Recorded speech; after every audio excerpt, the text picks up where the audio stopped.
അമേരിക്കക്കാരുടെ relationship എന്നെ പലപ്പോഴും എനിക്ക് അത്ര ഇഷ്ടമൊന്നുമല്ല അമേരിക്കക്കാരുടെ റിലേഷൻഷിപ്പ്.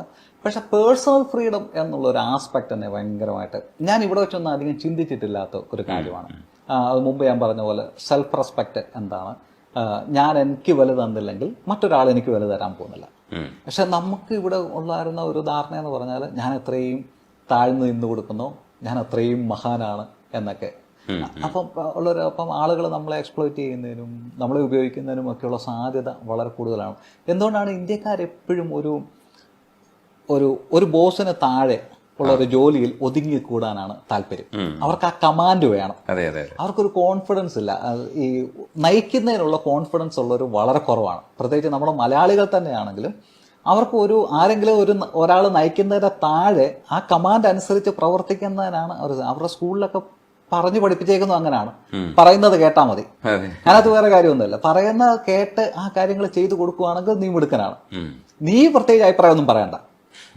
അത് വീട്ടിലാണെങ്കിലും അങ്ങനെ, സ്കൂളിലാണ്. ആ ഒരു രീതിയിലാണ് നമ്മുടെ സിസ്റ്റം നിലനിൽക്കുന്നത്. അതിൽ നിന്നൊക്കെ വ്യത്യസ്തമായിട്ട് അവിടെ കണ്ട കുറെ കാര്യങ്ങളൊക്കെ ഉണ്ട്. പക്ഷെ അതിന്റെ എക്സ്ട്രീം കാര്യങ്ങളും അവിടെ കണ്ടിട്ടുണ്ട്. എന്റെ പേഷ്യന്റ് ഒക്കെ വന്നിട്ട് this is my ex husband എന്നും പറഞ്ഞുകൊണ്ട് നമ്മളെ പരിചയപ്പെടുത്തുന്നത് എനിക്ക് ഭയങ്കര അതിശയമായിരുന്നു. ആദ്യം കുട്ടിയുണ്ട് എന്ന് പറയുന്നുണ്ടെ നമ്മുടെ ഒരു പശ്ചാത്തലം അനുസരിച്ച് മാരീഡ് എന്നുള്ളത് നമുക്ക് ടിക്ക് ചെയ്ത് പോകാന്നുള്ളതാണ്. എത്ര കുട്ടികൾ, 2 കുട്ടികളുണ്ട്. പക്ഷെ മാരീഡ് ആയിരിക്കണമെന്നില്ല. പിന്നെ ഞാൻ വീണ്ടും ചോദിക്കുന്നത് ആഴ് മാരീഡെന്ന് വീണ്ടും നമ്മൾ ചോദിക്കേണ്ട ഒരു ഇതാണ്.